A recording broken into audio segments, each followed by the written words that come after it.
Yo, what's up, people? Welcome back to the channel. In today's video, we're going to be analyzing the brand new world record set by Reignex in Minecraft 1.16 speedrunning. This run is pretty interesting, and of course, as always, make sure to go check out Reignex, links in the description. But without further ado, let's see how Reignex finally managed to beat the 1.16 world record. So, admittedly, Reignex does not spawn in a super ideal starting point, spawning next to it just a few trees and a desert. Generally speaking, when you're going for world record, when you're resetting for world record, most people would reset this spawn, just because there's nothing super interesting. I mean, a desert's good, but it's not great.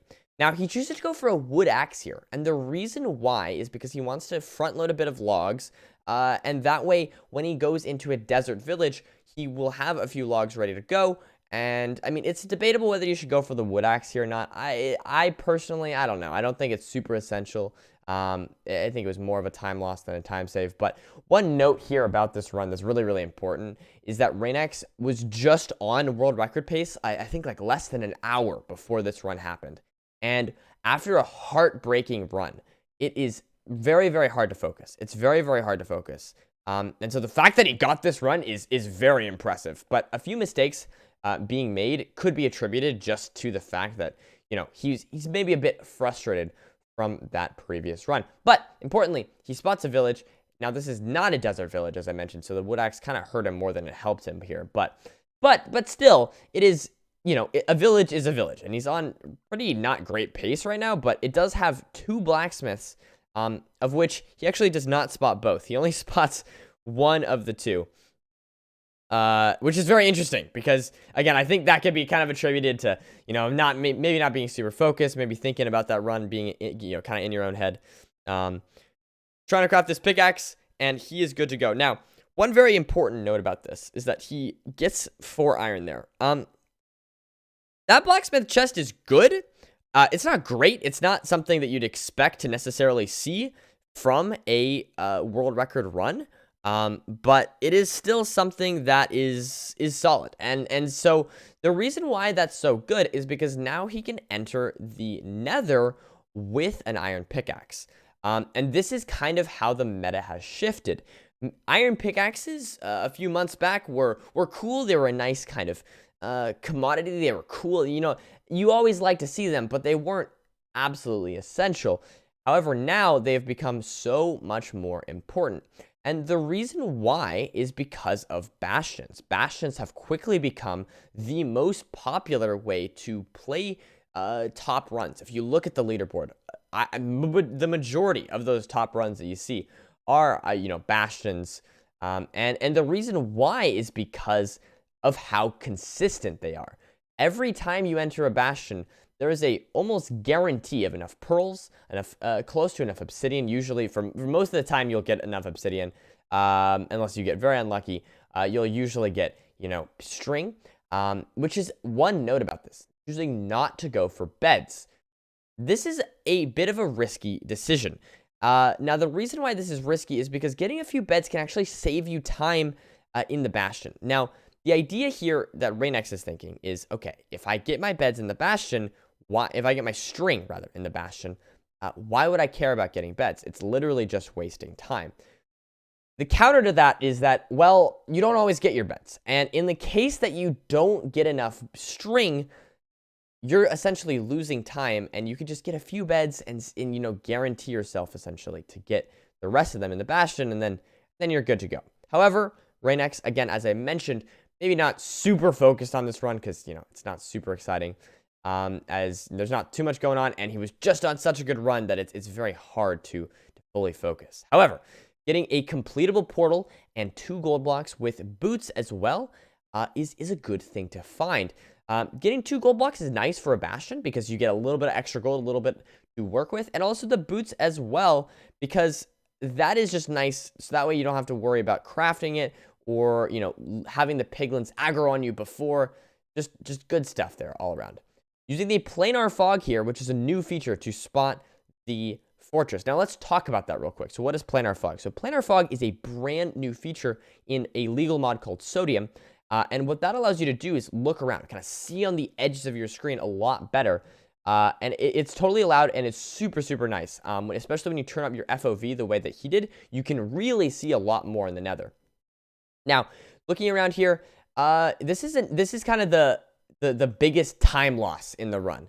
He chooses to go kind of this direction. You can see he actually spots, he kind of checks this whole area here, and then instead of going back to where the fortress was, instead chooses to go for kind of checking more, losing more time. Now, again, I want to reiterate, he was just on world record pace. And so when you just had a run like that, it's really hard to focus. It's really easy to kind of just be kind of mindlessly running around the Nether. That being said, if he did choose to kind of not spend this time wasted here, this could have been a sub 14 run pretty easily. I'll also say, I'm not sure I'd agree with the decision of going the direction that he chose to go. And the reason why is because if he sees a fortress, I'm not exactly sure which quadrant this fortress is in, but if he chose, you can see there's the bastion. The point is, he could have predicted this. He could have assumed that there could be a fortress in one quadrant, and then to the adjacent quadrant, he could find the bastion. Instead, going for the diagonal quadrant, a diagonal is not closer than the adjacent ones, right? So it's not necessarily the best decision there, but hey, listen, this is still a very good run, as we are about to see. Now, this is where the run really starts to speed up. We can see he's at 6 minutes and 12 seconds. This is not very good pace. I believe, I could be mistaken, but I believe Curryway entered the fortress around 5 minutes, around 5 to maybe 5 minutes and 30 seconds. So this is behind pace of Curryway by about 40 seconds. But this is where the run really picks up. So you can see he gets some piglins here trading, and this is the brand new bridge route developed by 11 billion, I believe. A very, very skilled bastion router. And so you can see he's distracting these piglins. They're gonna aggro on him and follow him up the way up here as he's aggroed them, but he's distracted them with some gold, which gives him a little bit of time here to route this bastion. So breaking those blocks there, and he's gonna aggro the piglins with this gold block here, and then he has some remaining gold, some of that being used from the original portal. If you remember, he got those 2 blocks from the portal, which gives him a nice amount of gold to distract these piglins with, send them into this area, and now he is able to continue trading while he gets these extra gold blocks. Now, one critique people have been saying is that he should not have gone for these gold blocks, instead banking on getting enough pearls and whatnot from the chests and those piglins he already had trading, and that this was a little bit of a time loss, but that's a pretty subtle time loss, and overall he's still on good pace. Getting a little bit extra gold in the chest, getting some crying obsidian, throwing the rest of that in there, and you can see placing a gravel block, a very nice little strategy that you can use to essentially keep the piglins in, but allow yourself to grab all the stuff that you need. And that's a nice little technique. You can see he's got the things he needs. So what does he have? He has the fire resistance, he has the pearls, he has the string, and he has the obsidian. Those are the kind of the 4 things you want to be getting. You can see he initially pearls out the wrong way, losing a little bit of time, but not too bad, as he is now entering the fortress, or he's going to be entering the fortress very soon, at around 8 minutes, maybe 8 minutes, 20 seconds. So he sees this fortress and he gets ready to pearl, and unfortunately, the pearl does not land where he wants to, but luckily, catching the edge of this block. This could have lost world record if that missed, but it didn't fully miss. Now, why did that pearl not work? Well, the way that pearls work is when you throw a pearl, it adds the velocity of the player to the pearl. And he actually threw the pearl while he was falling down from his jump. And so essentially, the downwards momentum was subtracted from the upwards momentum of the pearl, and that lost the momentum of the pearl. That lost the some of the kind of upwards trajectory of it, and that caused it to throw a lot lower than it would normally. You can see he has a lot of, this is probably the biggest mistake in the run, I would say. He has a lot of string, and he has only 7 wood, so he needs more wood, and he has a lot of string. And he said this as well, so he has agreed to this. He should be blaze bedding right now. What is blaze bedding? Is where you use a bed to blow up the area around the blaze spawner to spawn in more blazes. And this is probably maybe it's definitely a time loss. It's a time loss by a pretty significant margin. You can see he's getting pretty good rates so far. I think he's maybe even 4 for 4. But he's not getting a lot of blaze spawns. You know, he's already spent a lot of time here. If he was blaze bedding, he would be getting more blaze spawns on average. And this is probably the biggest mistake of the run, I would say, except for maybe that routing error once he entered the Nether there. Still, though, doing a good job. You know, he's doing a very good job beyond that of killing the blazes, making sure he's multitasking while killing the blazes, things like that. It just, he could be getting more blaze spawns and potentially could have probably already left the Nether by now. And again, this probably could have been a sub 14 run had he chosen to blaze bed and gotten the same rates. Okay, so 6 rods, waiting for one more spawn. He does want to wait. He only gets 1. Again, he could have, on average, gotten more spawns if he chose to blaze bed. Not getting the blaze rod, now it's a little bit risky. Leaving, if any eyes break and it's a 0 eye, then this is he's not able to enter the Nether. That is the risk there. So, 6 blaze rods, getting some more wood there for his beds. He's leaving at 10 minutes and 30 seconds. This is about 20 seconds, 25 seconds ahead of Creeway. So we will have to see. He will have to make up some time from the remaining bits here. So he's got 11, and there we go. So 12 pearls still, and he is pearling around. And now he has to see if the blind travel is good. So when you exit the Nether, it's really important to check your coordinates. And he was actually essentially at perfect blind travel coordinates. I think about 150, which is very, very nice. Now, throwing the eye, it goes backwards. This is where the nerves would 100% kick in if they hadn't been out there already. This is where you'd think, oh my god, this is potentially the new world record. He's on 11 minutes. The eye has turned back. Now you know, oh boy, we are ready to go. So, you can see, turns on his chunk borders, throws the eye, and it is going directly towards this chunk. So he can now know. Now, one thing to note, the eye points to the middle of a chunk. The very middle. So if you imagine it's 16 by 16, the middle of the 2 by 2 square, that is where it will point to. And then you want to dig down around 5.5, you know, somewhere around there. 4.4 technically, but if you dig down at 4.4, there's always the chance that you could, you know, fall into a ravine and fall down the middle of the staircase. So if the middle of the staircase is at 4.4, you generally want to be digging at like 5.5 or 5.6. You can see in this case he goes for 5.4, which totally works as well. And you can see he's going to fall on kind of the edge of the staircase. And you can see if he were to go at 4.4, it'd go into the middle of the staircase. These are very subtle things, but you can see. Able to water block clutch. Nice. He's in the Nether. Not in the Nether. He's in the Stronghold. Getting in the Nether would be not very exciting, but getting in the Stronghold at 12 minutes is very exciting.